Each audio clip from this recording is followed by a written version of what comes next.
Hi guys, welcome to this channel. I'm creating this YouTube channel because it's just a way to sort of express my thoughts freely without much pressure, and enjoying scenery. So today's video's topic is gonna be about my recent health issues that have been definitely taking over my life. It's definitely kind of distanced me from a lot of friend groups and just overall well-being, to be quite honest. I try to manage, but sometimes it can be debilitating. So I've definitely been under a lot of stress, in the last, I would say, it's been about nearly 2 years, to be quite honest, but it's just that it showed up in different ways. I had digestive issues kind of in the beginning. It wasn't something, it was kind of one of those things that it was bothersome, but it wasn't, something that was kind of day-to-day, something that I noticed. It was just something I kind of wanted to improve. So had some digestive issues, and then it turned out into kind of just random aches and pains everywhere that didn't really make much sense, to be quite honest. And then really the most horrible one was the tension headaches that I've had, at least in the last year, that were pretty bad, actually. And they seem to have certain triggers. They could possibly have been by certain foods, but it was mainly by just anything, really, And so anyways, they typically started from the back of my head, and then they kind of just went through basically every parts of my head. And so yeah, I had been dealing with that for a while. Didn't really know much of it. I didn't really even, I didn't know any other way to treat it, to be quite honest. I just kind of took a Tylenol whenever it did happen, and it just kind of sucked because, especially on some of the nights that I wanted to go out and drink, if I took Tylenol or something, well, that kind of stops you from drinking, right? So I was having that at least for a year or so. And one of the most scariest thing that happened to me was last year, in fall of last year. I had it's what you would call, I didn't necessarily faint. I didn't have a full syncope attack, but I kind of had a near syncope attack that happened to me while I was actually on my way to work. And the only thing that I could kind of attribute it to was that, crazy enough, for about maybe 2 weeks or so before that happened, I had I was wearing, it's so stupid, every time I talk to doctors or people about it, they don't even get it either. But essentially, I was using a cheap silk pillowcase that I found on Amazon, and I kind of was using it because, for beauty, for health, and stuff like that. It had good reviews. It looked pretty benign, but this wasn't real silk. It definitely had some kind of might have had some proteins, or something that they use in manufacturers or whatever. So I was waking up with hot flashes literally every single day that I had this silk pillowcase, and I didn't really know why. I didn't actually attribute it to the pillowcase because I didn't really think that it was that. I kind of thought that, sorry, there was a mosquito on me. Hopefully I don't end up dying. I'm just kidding. Okay. what was I talking about? Okay, so yeah, his pillowcase. So yeah, I thought I had like maybe like a genuine hormonal imbalance or something. I didn't know. I really didn't think much of it, and I didn't really think it was the pillowcase that was necessarily giving me, any issues, to be quite honest. And so, just kind of went on with it. But it was kind of weird. I do have quite of a long commute. My commute kind of averages like nearly like 2 hours a day. So, like even that already alone is a stress on the body. Especially if you don't get enough sleep. Not maybe didn't have enough water the day before or whatever. Like it is a stress on the body. And it's something that I'm kind of trying to change my situation, but you know how it is. Sometimes we have to do what we have to do. But anyway, so I don't really want to get into that. This thing happened to me. It completely shook me up. I have had fainted before, for very obvious reasons. Like for example, being overheated, or one time I fainted as a child because I saw blood. I had like a pet hamster, and the hamster like bit me, and it was just kind of shocking, because rodents have like those really big incisors, and like they can like, kind of.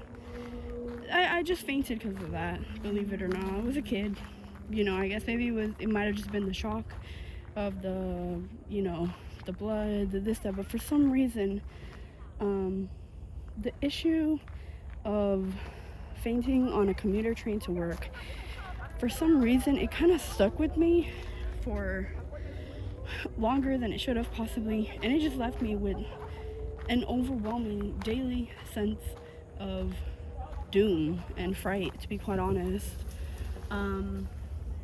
And I don't know, maybe it was just because of the fact that it was something that was so mundane. It's like going to work. What could be so scary about that?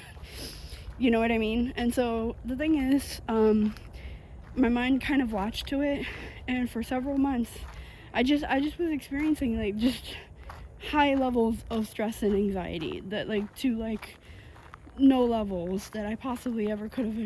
I mean, I've dealt with anxiety my whole life, but this was on a whole nother level. Like I was petrified for a really long time. And it's kind of weird, like, I was kind of reading a lot about health anxiety, and even seeing some YouTube videos about, what people, their perspectives on where they think it stems from. And I think it does, have a lot of in line about why we get so terrified when it comes to our health sometimes. And it just, I'm in a very transitionary stage of my life. Like, a lot of friends that I kind of was hanging out with, like they kind of doing other things. I don't really talk to a lot of people that much, to be quite honest. And getting out of a relationships, and stuff of that nature. But basically, trying to gather my thoughts. This is a really nice scenery, as you can tell. It's kind of woody.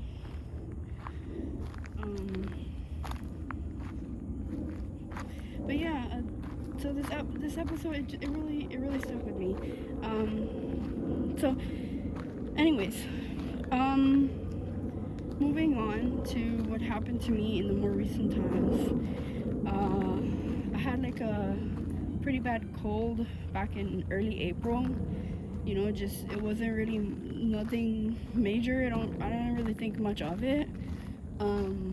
But I also had a lot of like poor posture too. I was kind of like weird enough, because it goes back to like the soap things. It's like these kind of little things that they seem harmless, but over a period of time they are toxic, right? But not, it's like you won't really know it, I guess, until that's why you got to be vigilant sometimes, I guess, on what's marketed to you, or what's good for you or whatever. but I kind of had like this contour pillow that was kind of high, and I was kind of sleeping on it for a while. I mean, in the beginning I liked it, but it's possible that it could have been it pushed too much on my cervical spine for months to years. That, along with my bed kind of losing support over it, because I have one of those like memory foam beds, that it's possible that you either have to flip them often or just return them and get a new one, right? There's a way to make money out there, I'm telling you. But anyways, so with that being said, so anyways, yeah, about this pillow, right? This pillow, it was supposed to be kind of like one of those things that it was like one of those like wave pillows. You probably have seen them. I mean, I guess they've been kind of popular, but they were supposed to be where you sleep on the smaller side on your back, right? And the bigger side, you're supposed to sleep on your side, right? So it's supposed to be like for back and side sleepers. The thing is that, silly me maybe, right? I never actually read into it, and I never actually understood, I guess, how to use this really weird pillow. Maybe there was a mistake on my end, but again, this was a kind of a costly mistake, right? Because it's like I didn't necessarily have any symptoms in the beginning, but they definitely developed over time. And so basically, like, this pillow was just way too high, I guess. And my theory is that it completely put a lot of strain on my cervical spine, right? So moving on to what happened in April. So I had a cold, and I didn't really think much of it. But while I was recovering from this cold, I had a couple of nights actually where I kind of woke up in a really, really bad position. Like, I was like all kind of twisted, had my arms were like up, and my neck was even more pushed forward. It was horrible. I had maybe 1 or 2 nights where I found myself like that. It was just a very odd experience. And yeah, I mean,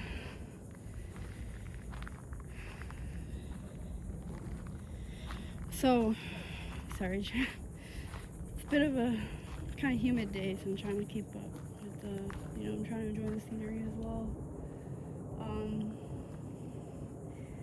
So yeah, that happened. Also, I actually did get my wisdom teeth removed. I'm in like my early 30s, so it's typically people get them removed like in their early 20s or like 18, but I got them removed not long ago. It was last year. It was before the whole train incident, but it was a successful surgery, But anyways, going back to about what I've been experiencing for the last month or so, I woke up. Actually, no, it wasn't waking up, actually. I was actually getting home from work. It was just like any other day. And I had a horrible, like a rocking, swing sensation. And I just, like, I don't know. The thing is that I had experience, like, the reason why I didn't necessarily freak out or go to the hospital or whatever is because I had experienced, like, some level of cervicogenic, dizziness, I guess you could say, before in the past. And, like, that's typically something that's very, underlooked at. Like, a lot of people don't really, think about that, as a source of or a cause of dizziness or lightheadedness. But so yeah, right. I didn't really freak out. I just thought, okay, I don't know, maybe I'm just going through a little rough patch. Maybe I have to get my ears cleaned or something, and I'll just be moving on. I did go to an ENT because I have an ENT. The sensation was absolutely horrible. Like, I just kind of had like this sensation that I was like constantly moving when I wasn't, and it was pretty bad. And so anyways, moving on with the story. So I had went to my ENT. I did have one of my ears impacted with earwax, and that's mainly because I think maybe about a week prior to me even developing horrible symptoms of that nature, I did try to clean my ears out, obviously, because, you know, I had a cold, and I figured, you know, no harm, no foul. Like, I'm just going to clean my ears, because it's not exactly the best thing to do. To be quite honest, you should never really clean your ears. Like, your ears are supposed to be self-cleaning no matter what. So it's just better to actually massage your ears to, you know, kind of remove or help it naturally but remove. But, you know, you should always see a doctor to remove earwax. But that's besides the point. On a normal basis, you know, it wouldn't happen to you what happened to me, because I'm gonna explain. So basically this was happening, and the ENT doctor told me that you know, I had a lot of inflammation in my nose, obviously because of the cold. Had an inflammation in the eustachian tube, and, you know, she kind of didn't really say it, but she basically diagnosed me with some form of eustachian tube dysfunction. But she just never said the words, you know. She gave me kind of like the same treatment that you would give someone that has eustachian tube dysfunction. And, you know, yeah, pharma, right? Those types of medications, like, they're supposed to sort of like be a band-aid for the issue and never actually, right? It's like, why exactly is causing my eustachian tube to be inflamed? Like, why, you know, is it when it normally should be draining, right? Because after you have a cold, it does become inflamed, but it drains, right? It's supposed to help your, you know, everything kind of, this kind of that post-nasal drip, right? So it's like, right? And so anyways, through a lot of trial and error, like, I have just figured out that I have basically, like, pretty much like what it seems to be like a horrible pinched nerve in my jaw, but I still haven't had it like looked at or diagnosed yet. I still have to get an MRI. I do have a physical therapy appointment on Tuesday, and she's actually a vestibular rehabilitation therapist, and so I'm really hoping that I get some answers. But yeah, that's kind of a little bit of my health story that's been happening to me recently.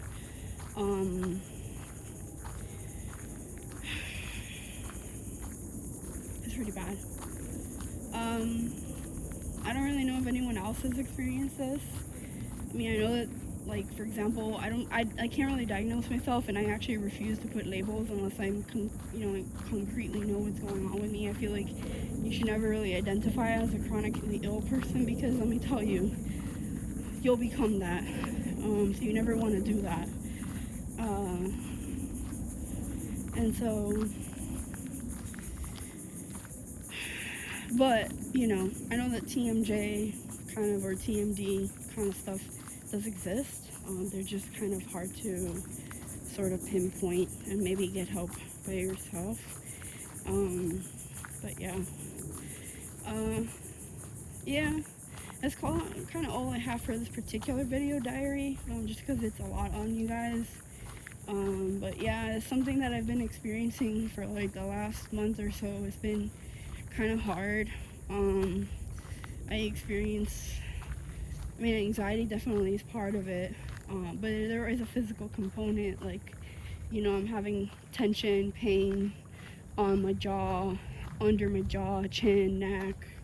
You know, that it's kind of like trigger points. I heard that they do like some kind of dry needling at physical therapist office, so, you know, I'll keep you guys in the loop with the progress on that. But yeah, just enjoy the scenery, and make sure you guys get out there, get some sun, because it is good for you.